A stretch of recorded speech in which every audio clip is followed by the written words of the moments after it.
mais novos, é uma oportunidade ímpar, com a cabeça fresquinha, uma mentalidade muito mais fácil de guardar, de armazenar as informações, as coisas que são preciosas para o progresso da fé e da vida de uma forma geral.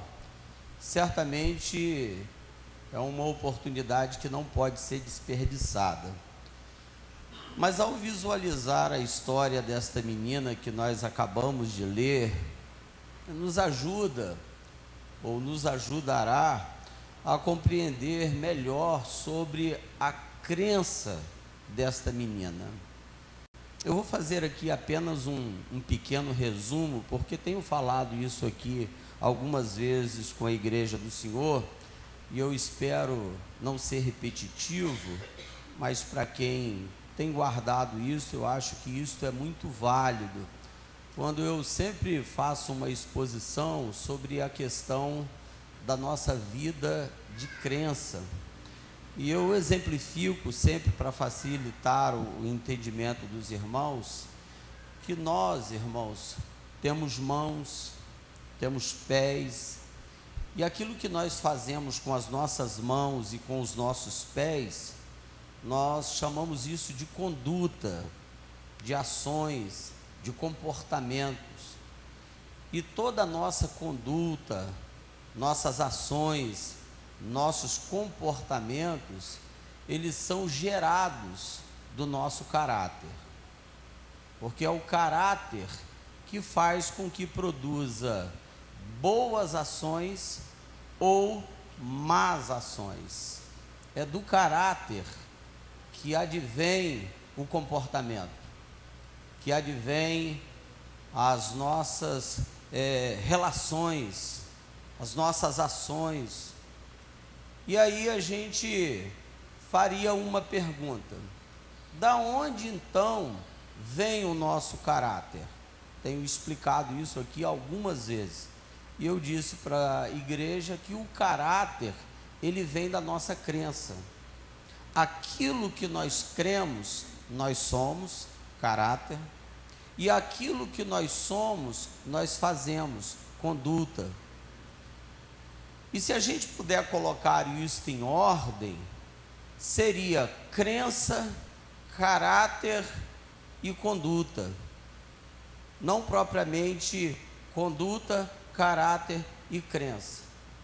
Porque o mais importante, quando a gente nasce, a gente vem sendo formado pelas crenças que são passadas para a gente.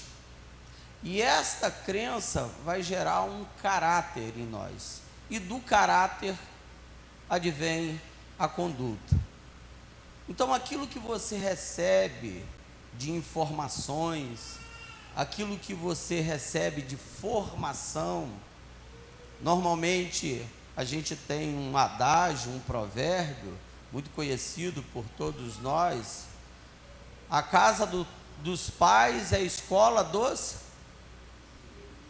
a casa do pai, escola dos filhos, porque é em casa que a gente recebe essa formação.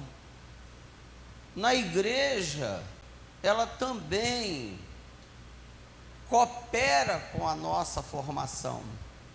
Ela é importantíssima para a nossa formação espiritual. Se vocês tiverem um pastor bruto, por favor, é um exemplo, tá? Eu espero que eu não seja avaliado assim. Mas se vocês tiverem um pastor bruto, ignorante, estúpido, arrogante, se espera o que dos membros? Que os membros também sejam assim. Ah, pastor, eu não vou ser porque o pastor é. Ok, tudo certo, está corretíssimo. Mas há uma tendência destas coisas fazerem parte dos membros da igreja por causa da formação espiritual que o pastor passa para a igreja do Senhor.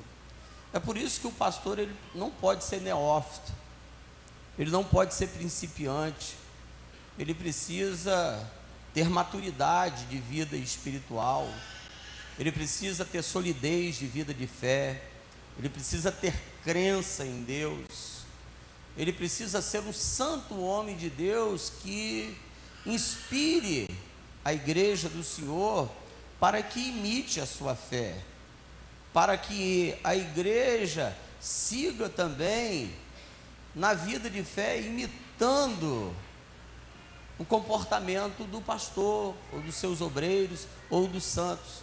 É claro que isso aqui não é proposital, para que todo mundo viva em torno da função do pastor, ou da vida do pastor. Claro que nosso exemplo maior é Jesus, mas estas coisas aperfeiçoam a nossa vida de fé. Então, à medida que você absorve aqui dentro a palavra, à medida que você aprende das coisas de Deus, o seu comportamento vai melhorar. Por quê? Porque você aprendeu uma vida com Deus, crença, você creu na palavra, creu em Deus, melhorou seu caráter, e o seu caráter aperfeiçoou o seu comportamento. Se esta pessoa que nunca é melhorada dentro da igreja, porque normalmente há discussões neste quesito, onde a pessoa tem 5, 10, 15, 20 anos, passa-se anos e a pessoa nunca ela é moldada. Ora, irmãos, isso tem uma série de coisas que não cabe aqui uma discussão neste momento, mas isso pode estar muito interligado com a sua falta de crença, desta crença em Deus, desta absorção da palavra, de ele não abrir o coração. Isso pode estar ligado à vida familiar, porque uma coisa é ouvir aqui dentro a palavra, mas quando ele vai para a realidade da vida familiar, uma vida de opressão, uma vida de muita dificuldade, ele não abre o coração para receber aquilo que é ensinado, que é instruído, para que ele faça um rompimento com a história de que ele vive, ele abrace a palavra. E por aí vocês estão vendo que isso depende de crença, e essa crença vai atuar no caráter dele, e o caráter dele será, mostrado no seu comportamento ou na sua conduta. Agora, observe o comportamento desta moça, eu vou chamar de menina, porque esta menina ela tem entre 12 para 14 anos, muito nova. Será que tem alguma mocinha aqui entre 12 a 14 anos? Deixa eu ver se tem aqui. Tem alguém aqui? Alguma mocinha? Não. Um rapazinho entre 12 a 14 anos. Rapazinho tem aí. Quem é de 12 a 14 anos se coloca em pé? Então se coloca em pé. Olha, outro, mais ou menos o que vocês estão olhando aí seria alguma coisa, uma mocinha dessa, não eles, mas uma mocinha nesse porte aí. Obrigado, tá, meus filhos? Neste porte, dentro da casa de Naamã. Então logo a gente diria assim: como é que uma moça, uma menina dessa pode ter uma crença tão sólida? Como é que uma menina como essa que nós acabamos de ler, ela dialoga com a sua senhora de maneira que parece uma adulta? Parece que esta menina, ela está imbuída de tanta crença em Deus, e a gente vai destacar aqui para vocês, nesses 4 versículos, que é notável a fé desta menina, é admirável a fé desta menina. E se vocês me permitirem falar isso aqui para vocês, porque ela não é proposital e não é ofensiva, e não estou fazendo aqui qualquer comentário para diminuir qualquer um dos nossos irmãos, Mas a gente tem uma ideia de que esta menina tão nova, ela tem uma fé e uma crença tão grande, que parece ser melhor do que muitos adultos. A hora que a gente percebe adulto agindo como criança, e a gente vê aqui criança que parece adulto, porque a criação é algo tão especial, irmãos, e tão precioso. O nosso berço de formação em casa, ele vai dizer quem nós seremos na vida. Aquilo que você semeia, aquilo que você ensina para os seus filhos, você forma os seus filhos com esta crença, caráter que gera conduta, você vai ver que eles vão carregar isso para a vida toda. Precisamos tomar cuidado para que os filhos, no decorrer do tempo, não se percam. Mas o fato é que esta menina, ela aprendeu alguma coisa. Esta menina, ela tem comunicação. Esta menina, ela tem uma nobreza. Esta menina, diria, parece ser uma menina diferenciada. Porque a gente olha para algumas pessoas, você olha para um menino, e você fala assim, esse menino tem chamada de Deus. Você olha para uma menina, você fala, essa menina tem uma vocação, ela tem uma chamada de Deus.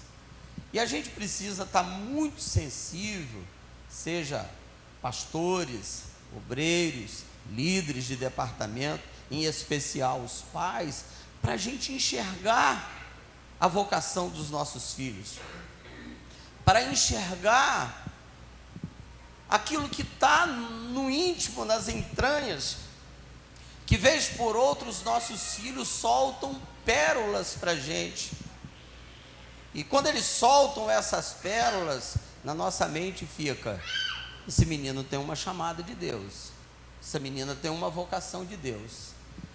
E eu quero dizer, com muito temor da parte de Deus, oremos, irmãos, para que a gente identifique as chamadas de Deus na vida dos nossos filhos, que a gente fique muito sensível para poder enxergar as pérolas que há nos nossos filhos, porque certamente essas pérolas serão de grande proveito e benefício para a obra de Deus.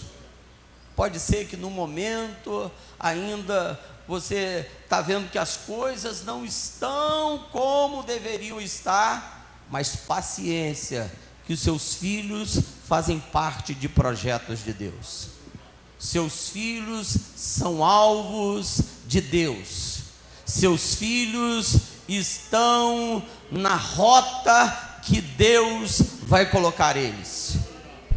E eu quero compartilhar a crença desta menina, que é profundamente maravilhosa. E eu quero destacar algumas coisas aqui com vocês, algumas lições preciosíssimas desta menina, que fazem a gente perder de vista quantos exemplos essa menina dá para a gente, quantos exemplos ela traz para a gente adulto aprender. E aqui eu queria perguntar para vocês dão uma olhadinha para cá para o pastor, vocês concordam comigo que a gente aprende com essa menina? Vocês concordam que esta noite a gente pode aprender com essa menina? Vamos aprender com essa menina? Amém? Então deixa eu começar a falar com vocês a história que nós acabamos de ler a partir do versículo de número 1. E eu não vou tratar aqui de Naamã, mas o texto do capítulo de número 5 começa com o nome de Naamã. Mas ele não é a figura aqui que eu vou destacar. A figura aqui é a menina. Por quê? Porque o texto começa falando de Naamã, porque o propósito aqui é revelar a cura de Naamã. Mas dentro deste processo de cura de Naamã, ele só é curado, só acontece a cura dele. Pergunto para vocês, e vocês respondam rápido para mim. Quem é a pessoa responsável para ter acontecido a cura na vida de Naamã? A menina. 10, parabéns para vocês. Vocês então já percebem a grandeza desta menina? Porque esta menina, ela não está na casa de qualquer pessoa. Ela não está na casa do Joãozinho. Ela está na casa de um comandante do exército da Síria. Quem reinava nesta ocasião na Síria era Ben-Hadad II. Quem reinava em Israel era Jeorão. E muitas vezes a Síria estava fazendo guerra contra Israel. E uma destas batalhas, destas guerras, vocês vão ver a partir do versículo de número 1, que esta menina de Israel é levada cativa para a Síria. E é levada para a casa de um general. E ela é levada como escrava. E é o texto que mostra que ela é uma escrava. Provavelmente os seus pais foram assassinados, exterminados ou vendidos para outras terras, outras nações, de formas que o texto até silencia sobre os pais, mas é muito provável que os seus pais tenham sido mortos ou vendidos. E esta menina é levada para a terra da Síria como escrava. Então penso, e vocês vão concordar com o pastor, que esta menina, ela tinha tudo para crescer de forma deprimida. Esta menina, ela tinha tudo para viver em uma autoestima muito baixa, deprimida, uma menina escrava, sem perspectiva de vida, em terra estranha, uma menina que não poderia sonhar, uma menina que não poderia fazer planos do seu futuro, porque ela é escrava. Essa menina, some dela todos os ideais que ela poderia alcançar, porque ela não tem liberdade. Ela está na casa de um general, comandante de guerra, um homem estimado na sua nação, um homem que é uma espécie de segunda pessoa do rei da Síria, Ben-Hadad. Essa menina está ali, sem poder dizer o que ela quer fazer. Esta menina cresce em um cenário de opressão, porque a Síria é inimiga de Israel, batalha contra Israel, e ela está vendo esta nação atacar a nação de Israel, povo eleito, povo escolhido de Deus. Imagine a turbulência que estava na mente desta menina.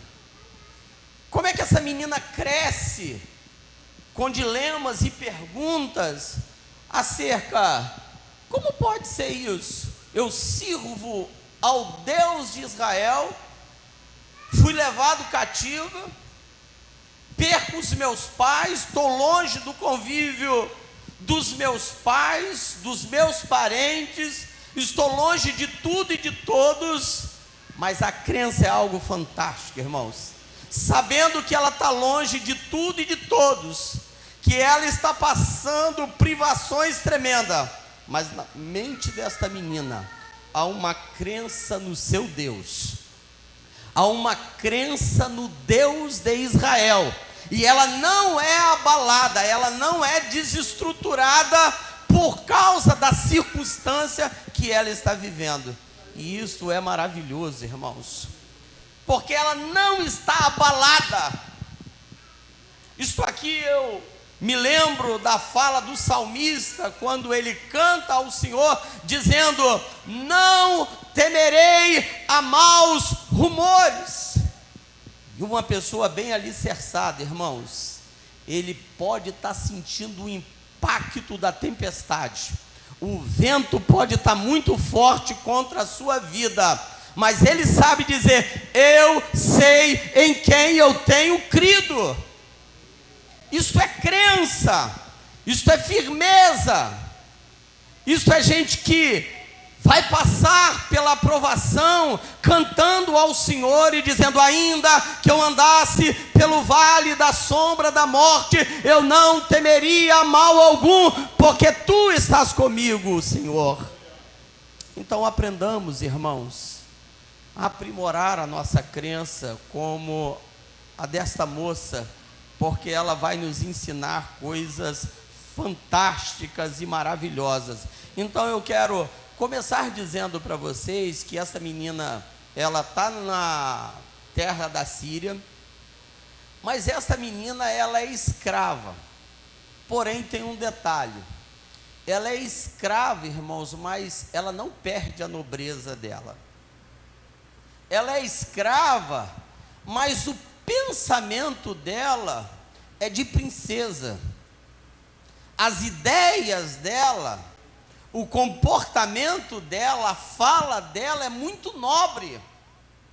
Porque aqui está um mistério, irmãos, e o Evangelho, ele faz isso conosco. Faz, irmãos, com que a gente, vivendo os momentos das provações, vivendo em momentos de agrura da nossa jornada, a gente tem a nobreza para pensar, irmãos, em coisas grandes da parte de Deus, nos momentos da crise, nos momentos da adversidade. Eu não estou falando de utopia, irmãos, eu estou falando de crença em Deus, falando de coisas que Deus faz, de coisas que Deus realiza. E essa menina, ela vai dar testemunho do que Deus faz, vai dar testemunho de quem é Deus para uma nação ímpia e pagã, porque ela tem a palavra de Deus nos lábios dela.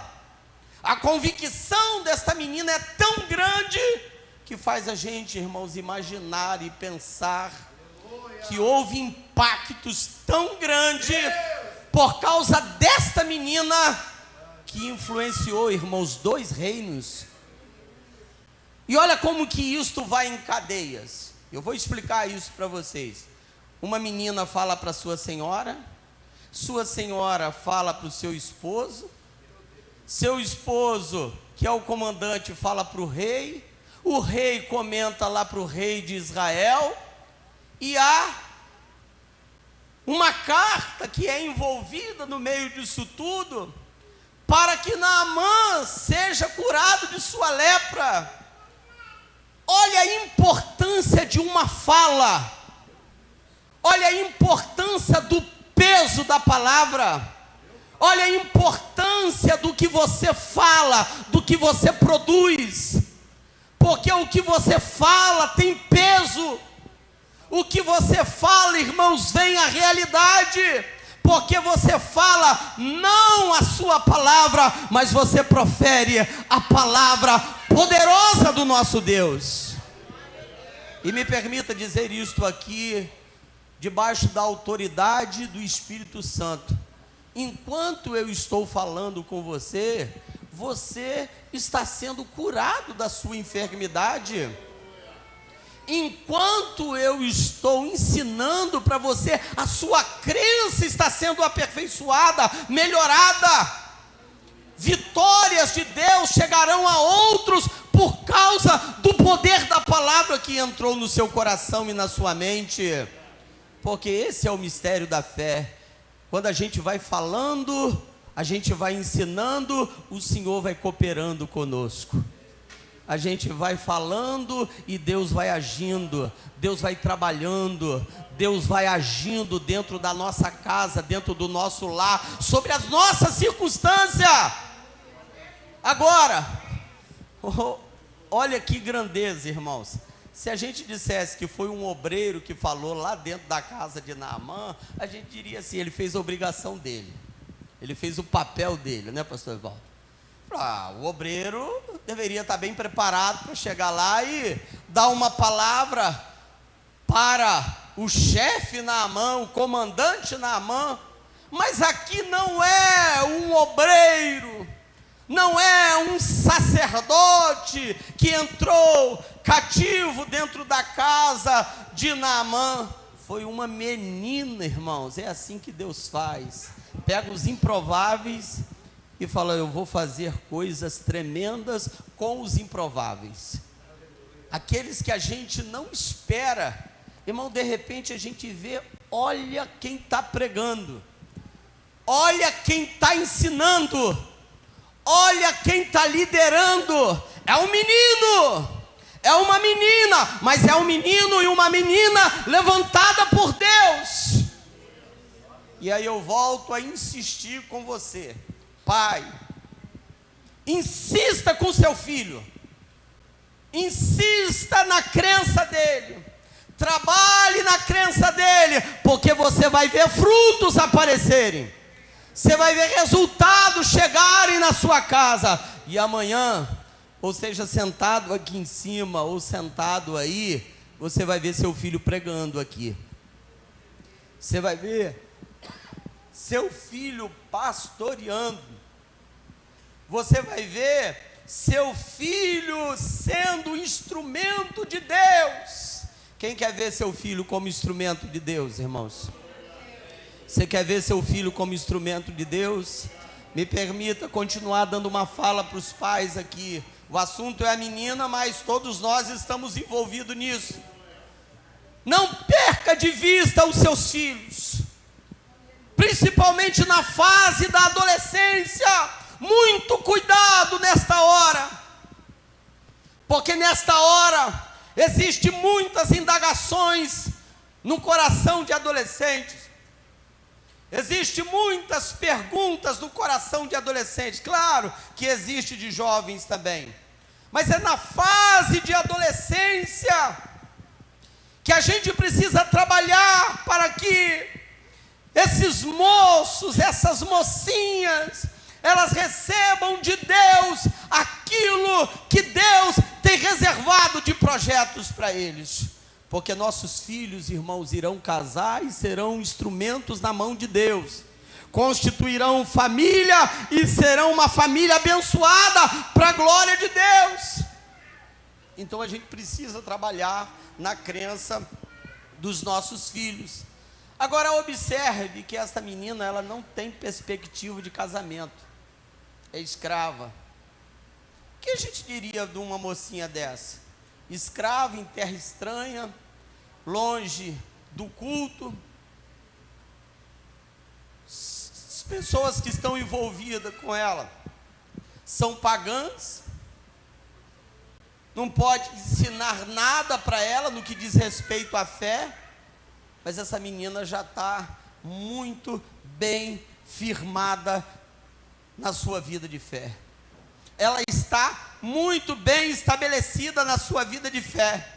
De maneira, irmãos, que há uma nobreza na vida desta menina, e que a gente vai observar como é que isto se manifesta. Eu vou pedir para botar aqui um versículo, que é citado por Paulo, que penso que isso estava no coração desta menina, não o versículo, mas esta nobreza, esta vida de excelência.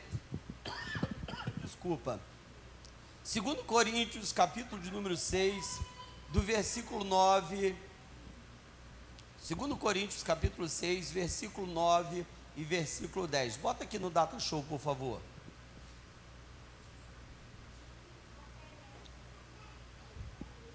Está aqui, ó. Olha como é que isso me parece fazer parte da vida desta menina. Como desconhecidos, está em terra estranha, ninguém sabe dela, da vida dela, mas sendo bem conhecido, como morrendo perspectiva dessa menina é uma história exatamente como desta. Quem sabe Paulo não está visualizando também a história desta menina, mas sendo bem conhecidos, como morrendo, e eis que vivemos. Parece que quando tudo diz que vai dar fim, que é para a morte, Deus está dizendo, mas vai viver, mas vai produzir, mas vai acontecer, mas vai produzir frutos, como castigados, mas não mortos. É a mão de Deus agindo. Aí nós vamos para o outro versículo, como contristados, mas sempre alegres. Há uma alegria de Deus, há uma graça de Deus que abunda dentro da vida daqueles que têm crença, como pobres, mas enriquecendo a muito. Parece que não tem nada, é escrava, mas está oferecendo riqueza para aquela família de Naamã. A história vai mudar na casa de Naamã por causa da crença desta menina, mas enriquecendo a muitos, como nada tendo e possuindo tudo. Olha, essa menina parece que não tem nada, irmãos, mas possui tudo. Dá para entender um mistério desse, irmãos? Se eu olhar para a gente aqui, me permita, eu vou exemplificar, pastor Evaldo. A gente não tem dinheiro no bolso, às vezes a gente só tem o nosso palitozinho, a gente tem as nossas privações, as nossas dificuldades. Outra hora a gente está sem condições de resolver os nossos próprios problemas. A gente está tão limitado, porque não se engane, a gente como obreiro, é assim que a gente precisa viver por fé, como nada tendo, mas possuindo tudo, irmãos, crendo em toda suficiência de Deus, crendo nos milagres de Deus, mesmo eu não tendo nada, mesmo eu não tendo condições de fazer, mas sei que Deus tem todas as condições para fazer. E eu quero dizer em nome de Jesus nesta noite, eu não tenho nada, mas eu sei que Deus tem tudo para operar na vida de vocês, por intermédio destes santos homens de Deus que aqui estão. Quando você pensar, será que vai acontecer? Chama o homem de Deus, chama o homem de Deus, ele impõe a mão sobre você e diga, seja curado, seja batizado com o Espírito Santo, receba seu milagre, porque esses homens, eles não tendo nada, mas ao mesmo tempo tendo tudo para a glória do nome do Senhor. E eu queria dizer para os meus companheiros de ministério, este é o grande segredo da nossa vida de fé, caminhar até como nada tendo, mas lembrando sempre que a gente está possuindo tudo. Dá para entender uma coisa dessa, irmãos? Dá para compreender? Eu não tenho nada, mas possuo tudo. Olha o texto como termina, como nada tendo e possuindo tudo. É bem provável que a nobreza desta menina era dentro dessa formação. Eu não tenho nada, eu sou escravo aqui, mas eu tenho um Deus que está no céu. Eu tenho um Deus que realiza milagre. Eu não tenho nada, mas eu vou falar do poder do meu Deus para minha senhora. E quando a gente fala, irmãos, cria impacto, cria mudanças. A patroa com ela, vamos lavar a louça. Vamos lavar a louça. Vai lavar a louça, menina. E a menina vai lavar a louça e ela diz para sua senhora, para sua patroa, oxalá que o meu senhor, falando de Naamã, estivesse em Samaria, porque certamente o profeta o curaria. Esse quem dera, esse oxalá, em algumas versões, ela quer dizer: seria muito bom, seria ótimo que meu senhor Naamã estivesse lá em Samaria, porque o profeta Eliseu ia curar ele dessa lepra. Aí a sua senhora: como é que é? Sim, o profeta que está lá em Samaria, ele resolveria isso, eu conheço ele, ele é um santo homem de Deus. Ela tem referências, ela tem visualização dos santos homens de Deus. E aqui isso é muito importante para a gente, como obreiro, que as pessoas nos conheçam assim. Já pensou que dia triste para a gente? Só um exemplo, por favor, tá, obreiros? Já pensou? Não procure os obreiros para orar, não, porque não vai adiantar nada. Não é para orar, chamar o pastor para quê? Não vai resolver nada. Chamar os obreiros para orar para mim, para quê? Porque quando eu chamo não acontece nada. Mas olha as convicções dessa menina, pastor Fernando Vidal. Ele está dizendo: seria muito bom se o meu patrão, o meu senhor, o general Naamã leproso, ele tem status, ele é benquisto pelo rei da Síria, Ben-Hadad, porém ele é leproso e ninguém resolve nada para ele. Agora não, na terra de Israel, lá tem um profeta, quem dera, seria muito bom que ele estivesse lá, porque ele já seria curado. Isso mexeu com o coração da patroa. Estou conjecturando, na hora de lavar a louça, e aí, provavelmente, quando o comandante chegou em casa, a mulher, na sua sabedoria, na hora de dormir, disse: olha, essa menina aí, ela é diferenciada. Eu ouvi uma palavra dela, que lá no reino dela tem um homem, e se você ir lá, você vai ser curado da sua lepra. Imagine que ele, comandante, mas leproso, imagine a vergonha, as privações, e aí ele precisa se submeter à fala desta menina, para que ele seja curado, e começa a se estimular a crença da menina que passou para a crença da patroa, a crença da patroa que passou para a crença do marido, a crença do marido que passa a informação para o rei da Síria que ouve a informação de Naamã, que manda a carta para o rei de Israel, e o pedido é para que envie Naamã para lá, para que ele seja curado. O rei logo, quando vê a carta, rasga suas vestes e diz: quem sou eu? Porventura eu sou Deus? E aí Eliseu está próximo do rei e disse: manda ele vir, porque o rei falou assim, a gente podia dizer como a gente fala como obreiro: que vento, hein? O homem está vindo aí, tem uma menina lá que disse que aqui em Israel tem um homem para curar este leproso. Importante dizer para vocês que não há nenhuma visualização até este momento de curas de leprosos.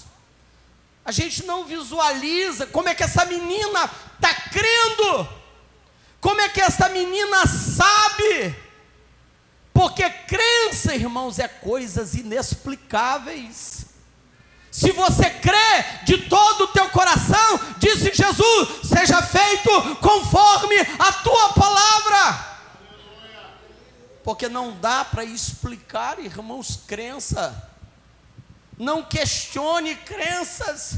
Se a pessoa crê, olha, ela verá a glória de Deus. Se você crer nesta noite, conforme a palavra que está sendo ensinada para você nesta noite, se você crer, irmãos, Deus faz milagres a seu favor. estou ensinando para uma igreja que crê, estou ensinando para uma igreja que tem crença, estou ensinando para uma igreja que crê em milagres. Eu quero pedir a você, irmãos, eu sempre faço isso, bota assim a sua mão para o céu. Você crê em milagres de Deus, irmãos? Você crê que Deus está trabalhando pela sua causa?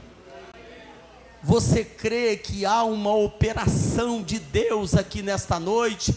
Então esteja certo que será feito conforme a sua crença, porque Deus está neste lugar. Bendito seja o glorioso nome de Jesus Cristo. Agora vamos a alguns ensinamentos importantes que eu destaquei. Existem diversos a perder de vista, mas a primeira é que esta menina mostra-se, irmãos, inabalável, não há vulnerabilidade nos momentos das provações. Ela está como escrava, mas ela está tendo comportamento de princesa. Ela vive como escrava, mas o comportamento é de nobreza, de filha de Deus, de serva de Deus, de gente que está vivendo como escravo, mas pensa, irmãos, com nobreza, porque esta é a diferença. Você pode estar vivendo como príncipe, mas seu pensamento pode ser de escravo. Você pode ter nome de filho do rei, mas seu pensamento pode ser de escravo, de gente que não pensa grande. E eu não estou falando de pensamento grande no termo vaidoso. Eu estou falando de pensar grande no que Deus é poderoso para realizar. E eu creio. Irmãos, quando eu cheguei aqui, me permita dizer isso para vocês. Quando eu cheguei aqui, a primeira coisa que eu falei com o pastor Délio era para derrubar o templo. Antes de chegar aqui, era meu desejo para construir algo melhor, para a boa comodidade da igreja e para a glória de Deus. E hoje a gente está no templo moderno, bonito, para a glória do nome do Senhor, aonde vocês estão muito bem sentadinhos aí, participando do culto, aonde até os ímpios passam aqui e falam: que igreja bonita. Bom, isto é um princípio, isto é uma adoração a Deus, isto é avivamento também. Agora, o avivamento não é só em paredes, o avivamento também acontece no coração, na nobreza de pensamento. Para que isso? Sei para que escola, sei para que diz, não sei para que diz. Irmãos, eu posso falar isso para vocês, não falo com ofensa, irmãos, falo como alguém que já viveu momentos de adversidade. Quando fui botar vidro, para que vidro? Vidro não vai levar para o céu. Fui botar granito aqui, para que granito? Granito não leva a gente para o céu. Porque parece que as pessoas têm nome de príncipe, mas a mentalidade é de escravo. A mentalidade é pequena. Esta menina é escrava, mas pensa como nobre. Pensa grande. Pensa alto. Pensa num Deus que pode fazer coisas tremendas. Aí ela abre a boca mesmo e diz: quem dera, aleluia, quem dera, se meu Senhor estivesse lá em Samaria, certamente ele seria curado. A gente só muda a mentalidade, irmãos, de uma igreja, quando as crenças elas são modificadas, irmãos, aprimoradas. Pensar, irmãos, que Deus é poderoso para fazer muito, mas muito além daquilo que pedimos ou pensamos. Ou a gente acha que Deus não tem poder, ou a gente está achando que a nossa mentalidade é mentalidade de escravo. Saia da mentalidade de escravo e viva como nobre, como filho de Deus, como alguém que vai alcançar coisas grandes, como alguém que vai alcançar o alvo que Deus está apontando para você, porque Deus tem alvo na vida de muitos crentes aqui na Uberlândia. E eu quero exemplificar isso aqui para você. Olha para cá. Imagine que aqui na parede tem um alvo muito grande.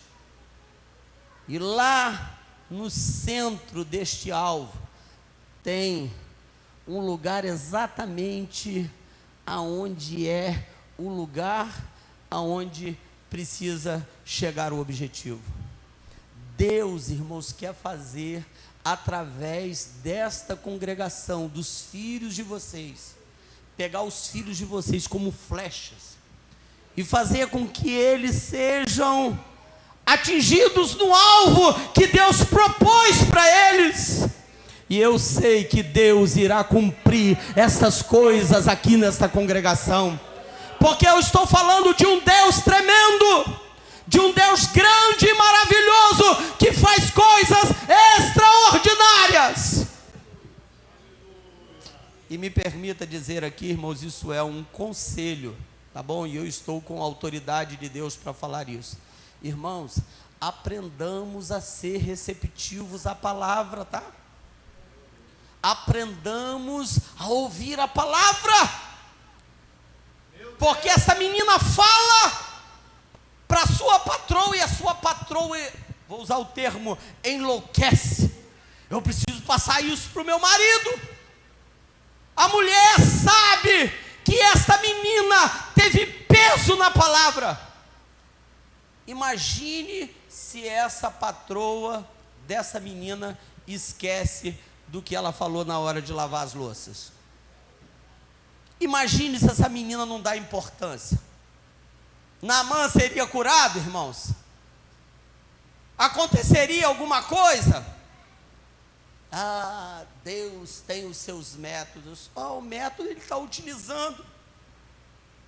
O método ele está colocando à disposição.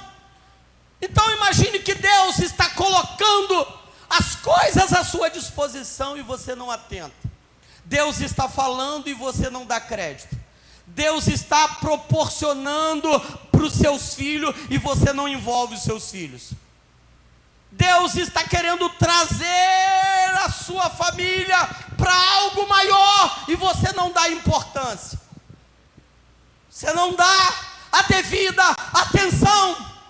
Por isso que o escritor aos Hebreus, ele diz: convém, pois, que atentemos com mais diligência, com mais firmeza, para as coisas que temos visto e ouvido da parte de Deus, para que em tempo algum nos desviemos dela.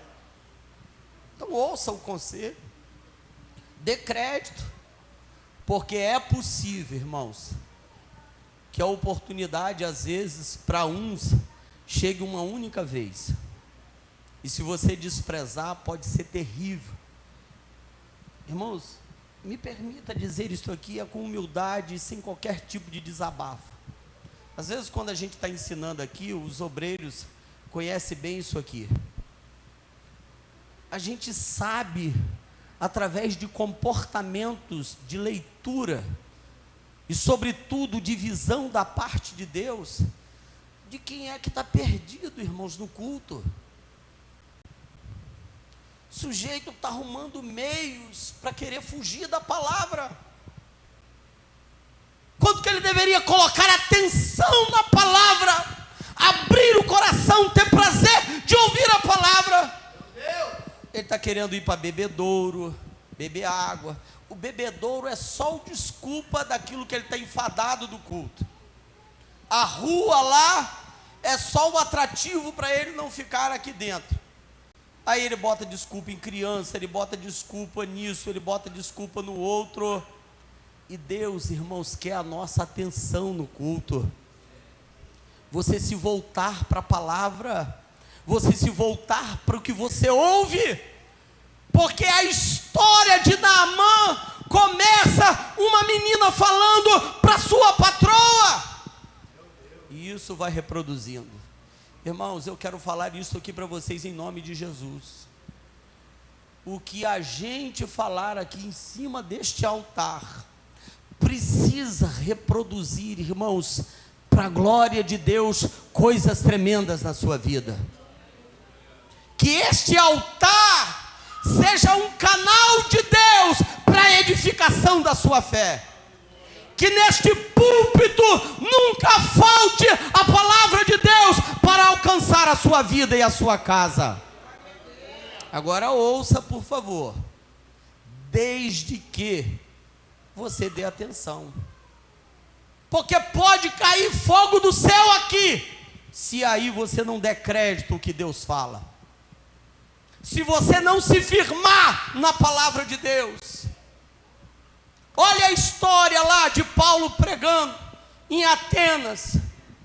Uns creram, outros adiaram, e outros receberam a palavra de Deus. Uns vão protelando, dizendo: acerca disso te ouviremos outra hora. Outros creram, outros zombaram. Então vocês estão vendo como há determinados tipos de ouvintes que são diferentes. Mas vocês percebam que esta menina, ela está cheia de peso, de autoridade de Deus, mesmo tendo 12 anos. Eu vou encerrar aqui, irmãos, porque eu vou continuar numa outra terça-feira. Eu nem tratei com vocês alguns modelos de coisas que Deus está tratando com esses dois reinos e com a família de Naamã, através da instrumentalidade desta menina. Jefté, você pode vir aqui cantar, por favor? Eu queria, antes do Jefté cantar, eu orar por você. Você sente que Deus está aqui, irmãos? Você tem certeza que Deus está aqui neste lugar? Você está sendo aprimorado na sua crença nesta noite? Está crendo? Você está crendo realmente, irmãos? Então, curve a sua cabeça. Quando eu terminar, Jefté canta, a gente oferta ao Senhor, e daqui a pouquinho a gente encerra, 8 horas e 58 minutos. Curve a sua cabeça, ore nesta noite.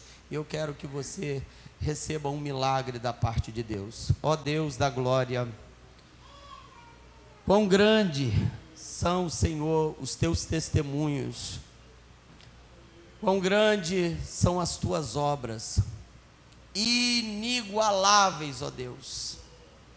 Nós, os teus servos, amamos o Senhor e as grandezas que o Senhor opera.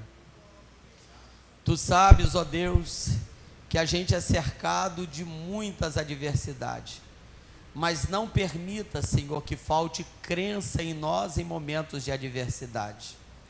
É possível também, ó Deus, que até nos momentos de bonança, de fartura, o nosso coração queira nos enganar, meu Pai, de tal maneira que nos esqueçamos do Senhor.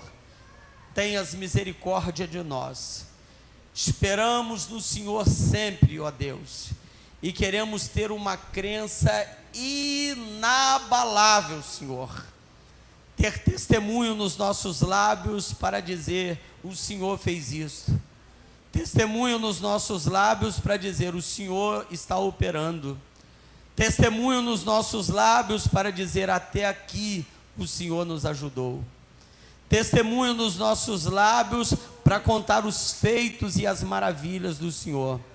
A minha oração nesta noite, Senhor, como filho do Senhor, como servo do Senhor, juntamente com a sua igreja, nós estamos aqui dizendo para o Senhor, ó Deus, nós cremos em coisas sobrenaturais, nós cremos em milagres, nós cremos, ó Deus, no peso da sua palavra, na autoridade da sua palavra, e na autoridade da sua palavra, ó Deus, nós queremos ministrar para a sua igreja nesta noite, que seja, Senhor, uma noite de muitas vitórias que hão de chegar para a sua igreja, ó Deus. Ó Deus, o Senhor me traz à memória as revelações, ó Deus, as visões, as coisas grandiosas que o Senhor nos prometeu, meu Pai. Tu bem sabes do que estou falando, tu bem sabes do que está na minha memória neste momento, Senhor, acerca do que vi. Ó Deus da glória, presentes, vitórias, maravilhas do Senhor. O testemunho na minha alma é sempre de engrandecer o Senhor, ó Deus, porque o Senhor está reservando para esta congregação, para o seu povo neste lugar, coisas, ó Deus, que chamamos de inimagináveis, coisas tremendas, meu Pai, que chegarão para os filhos dos teus servos. Ó Deus, traz, Senhor, por misericórdia, traz, Senhor, para esta congregação, ajuda, Senhor, com que a nossa crença seja melhor, porque a nossa crença melhor, Senhor, alcançará o nosso caráter. O nosso caráter, Senhor, alcançará em condutas, em comportamentos melhores. Ó Deus, assim nós pedimos nesta noite, que todo o teu povo que aqui entrou, seja alcançado pelo Senhor, pela sua potente mão, porque o Senhor está trabalhando ao nosso favor. Abençoa a sua igreja, ó Deus, é o que nós oramos, em nome de Jesus Cristo, amém e amém. Com gratidão ofertamos ao Senhor, irmãos, com gratidão demonstremos a nossa generosidade, generosidade que pode ser demonstrada quando você tira a oferta do seu bolso, quando você utiliza o Pix da igreja para dizer: eu oferto ao Senhor com gratidão pelas grandes coisas que Deus tem feito. Assim, que Deus abençoe a vida de vocês, irmãos. Eu cumprimento a amada igreja com a paz do Senhor Jesus, amém? Nós vamos entoar o hino da harpa cristã de número 175. Irmão.